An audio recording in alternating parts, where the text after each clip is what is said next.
Dans la deuxième partie, on va exploiter les résultats qu'on a trouvés que la fonction d'onde est une fonction spatio-temporelle, c'est-à-dire est une fonction dans l'espace et dans le temps. Mathématiquement, on ne peut pas l'étudier les deux à la fois, c'est-à-dire en fonction de x et du temps. Par suite, on va étudier séparément, c'est-à-dire chaque fonction indépendante. Pour cela, on va passer troisièmement, exploitation des résultats. Petit a, équation horaire du mouvement d'un point M de la corde. Tout simplement, c'est-à-dire l'étude de la sinusoïde dans le temps. On sait que voici la corde, ça c'est OA, la source S est confondue avec le point O, et A c'est la deuxième extrémité de la corde. Si on fixe un point M de la corde d'abscisse X, tout simplement on aura besoin d'un repère X, OI, un repère ROI pour positionner le point M de la corde. Qu'est-ce qu'on va y avoir? Donc l'onde prend naissance au point S, qui le transmet au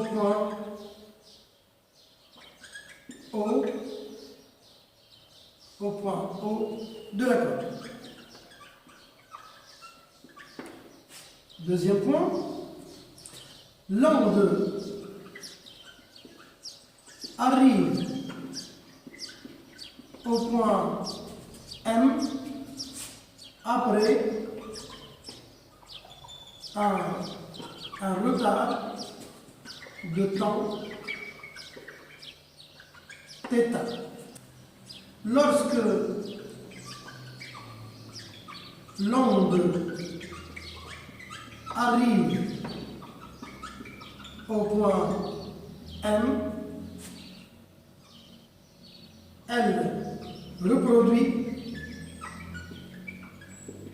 elle reproduit le mouvement de la source S. Lorsque l'onde arrive au point M, elle reproduit le mouvement de la source S. C'est-à-dire, la fonction d'onde c'est Y, M de T égale à 0 si T inférieur ou égal à θ sur le tas, et égale Y de la source S de T moins θ si T supérieur ou égal à θ. On sait que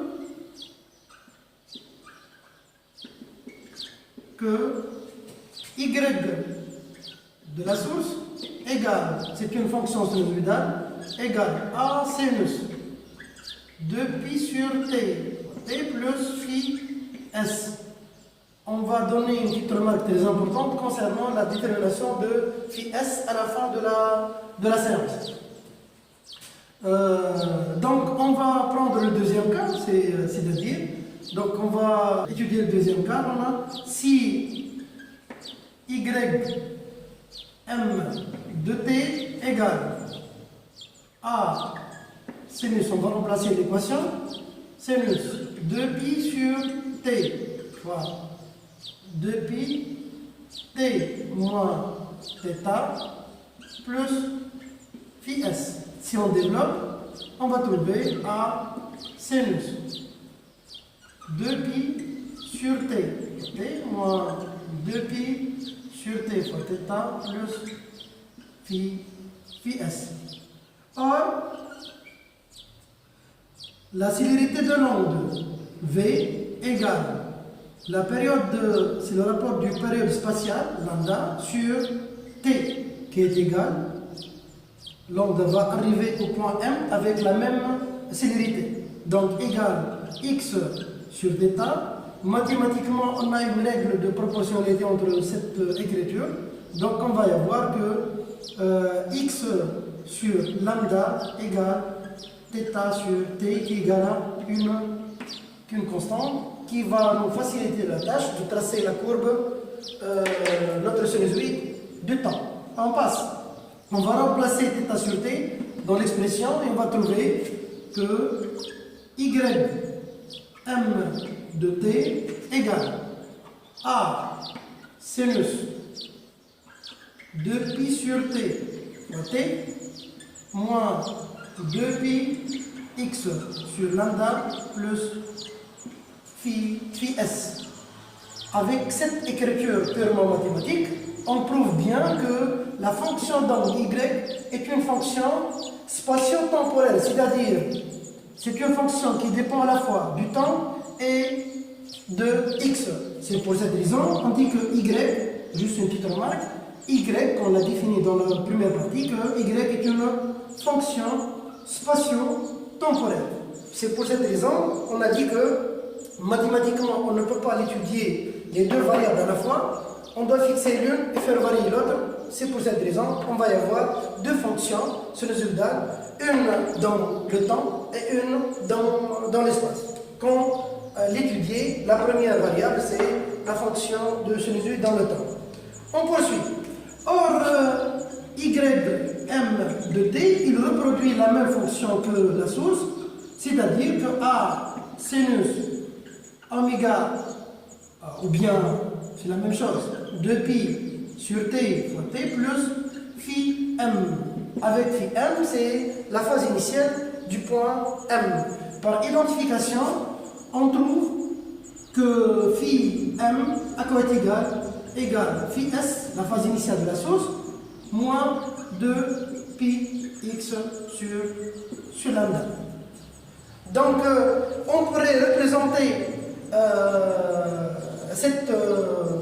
cette fonction comme suit.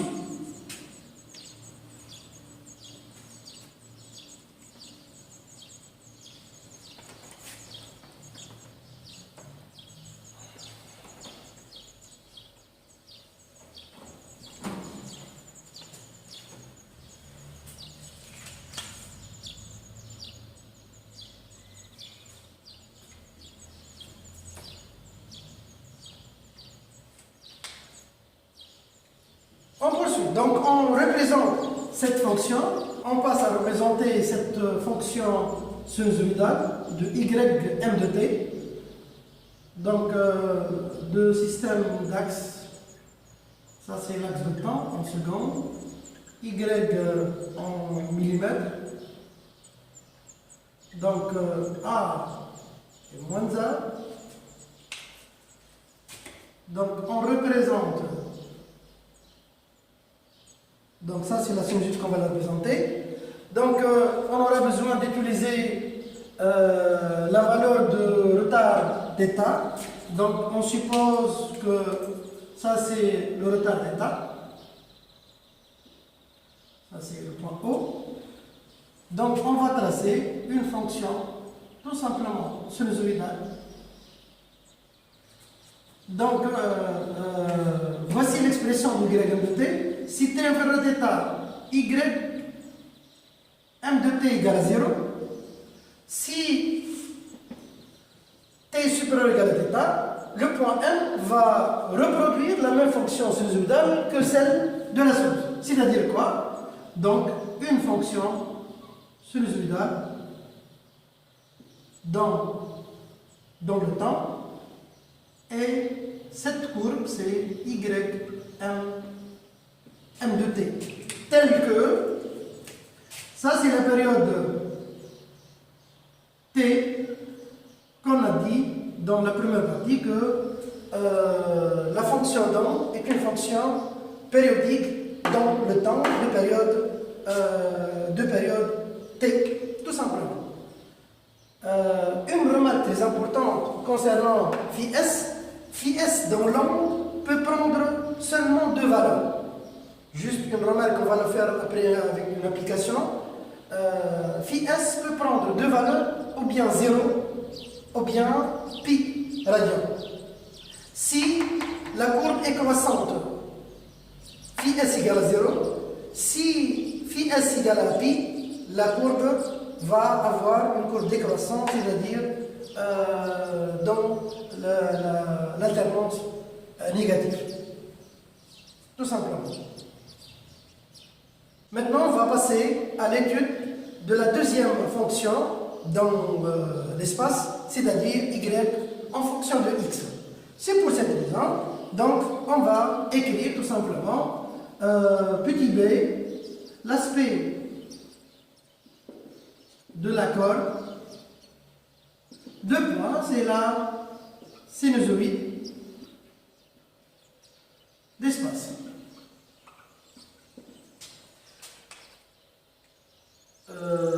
C'est-à-dire quoi? Si on prend la courbe, si on visualise,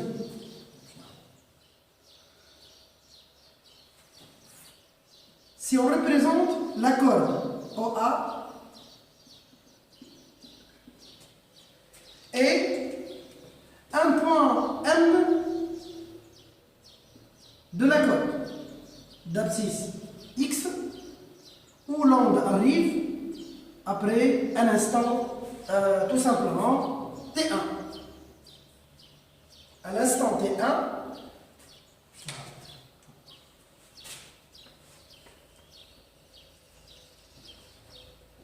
donc on va reprendre. Donc petit b, l'aspect de la corde, c'est-à-dire la sinusoïde des espaces. À l'instant, si on visualise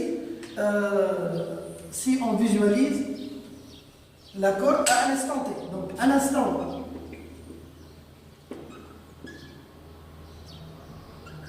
l'instant T1, T égale T1, qu'est-ce qu'on visualise la corde? On va visualiser la corde sous cette forme. C'est-à-dire, ça c'est Y, ça c'est X, ça c'est A et O. On visualise que la corde, notre corde est sous forme de cette. Donc on va voir.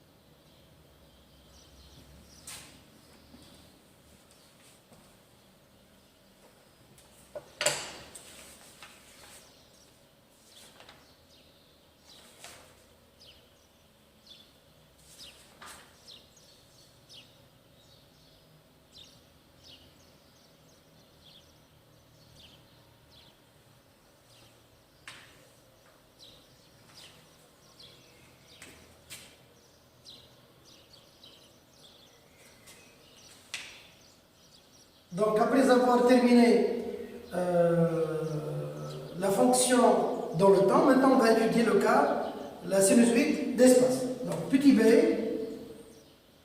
aspect, c'est ce qu'on appelle aspect, la forme de la corde. Tout simplement c'est la sinusoïde dans sinusoïde d'espace. Donc si on observe la corde à un instant bien déterminé, donc à l'instant t égale T1, on va visualiser la corde sous cette forme. Ça c'est Y, la fonction d'onde, l'axe des X, l'extrémité de la corde, OA, et à un instant bien déterminé, on va observer que la corde, une partie seule qui vibre.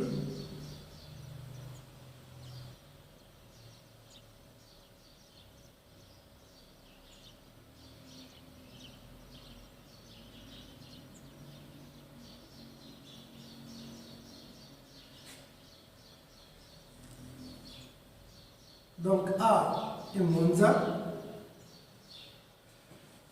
c'est la fonction y T1 de x. Ce dernier point qui vibre de la corde, à cet instant, c'est xf.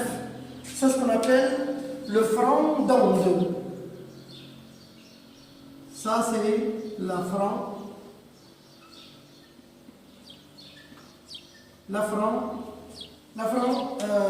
d'onde. On refait de la même technique qu'on a vue ensemble dans la première partie, dans l'interprétation de la fonction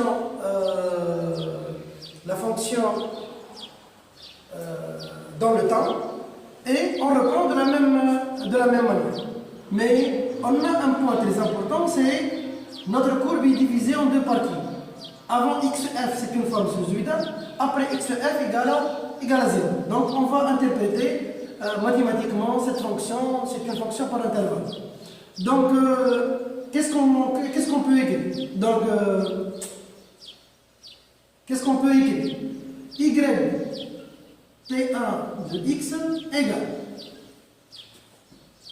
y de la source de T1 moins θ sur le tas, si x inférieur à ou égal à xf est égal à 0 si x supérieur à xf. On va étudier seulement le cas si x supérieur à xf. On poursuit.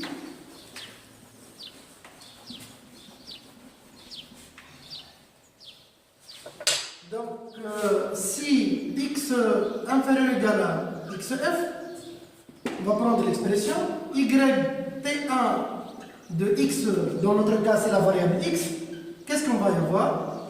A, on a trouvé cette expression, A sinus 2pi sur t fois t1 moins 2pi x sur lambda plus phi s. Or, notre variable, c'est x. Donc, on aura besoin d'utiliser une formule purement mathématique. C'est sinus alpha égale sinus pi moins alpha. Donc, on réécrit cette écriture. Donc, t1 de x égale à sinus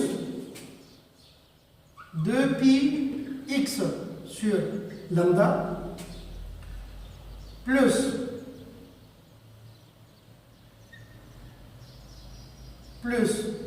pi moins phi s moins 2pi sur t fois t1 et ça c'est t1. Notre variable c'est x, c'est pour cette raison on a appelé la fonction d'onde dans l'espace, c'est-à-dire l'aspect de la courbe. L'objectif dans l'étude des deux formes des sinusoïdes est de déterminer la phase initiale phi s. On pourrait déterminer phi s par deux méthodes, mais réellement plusieurs méthodes. Ou bien d'utiliser la sinusoïde dans le temps, ou bien la sinusoïde dans l'espace. On va prendre le cas et montrer que le franc d'onde est négatif, c'est-à-dire phi s égale à p. On pourrait la déterminer en utilisant la courbe, ou bien par un calcul. On va prendre notre cas. Détermination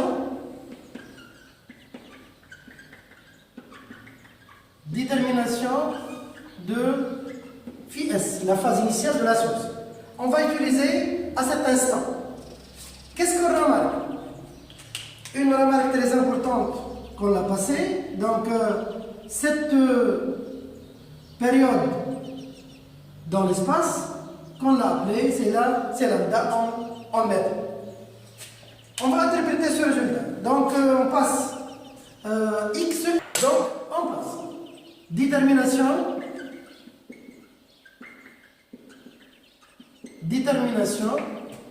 de la phase initiale phi s. On va utiliser la courbe, notre courbe. XF égale 1,25 lambda. Donc lambda plus un quart de lambda, donc 1,25 lambda. Or, on a dit que T1 sur T égale XF sur lambda, qui égale à une constante, qu'on va l'utiliser directement. Donc, XF égale à 1,5 lambda, c'est-à-dire que T1 égale 1,25 T. On va remplacer cet instant dans Y de la source, l'expression de Vs, de l'expression de YS. YS de T, on avait que égale à A sinus 2pi sur T fois T plus phi S. On remplace T1 dans cette expression et prendre l'instant T égale à 0. À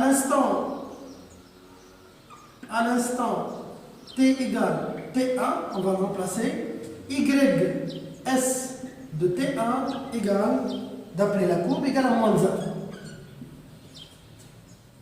On va remplacer, donc on va y avoir moins 1 égale A sinus 2pi sur T fois T1 plus phi S. Par simplification, on va trouver que sinus 2pi sur T fois 1,25 T plus phi S égale à moins 1. C'est-à-dire qu'on simplifie par T, 2 fois 1,25 égale 2,5. Donc sinus 2pi, c'est-à-dire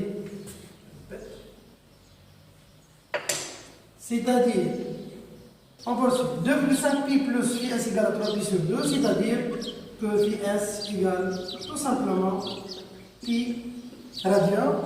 On vérifie bien que par calcul, on trouve phi s égale à pi ou bien moins pi, c'est la même valeur. Phi s égale à pi, et d'après la courbe aussi, on vient d'avoir que le frein d'onde est négatif, par suite phi s égale à pi. Voilà. On termine la première partie.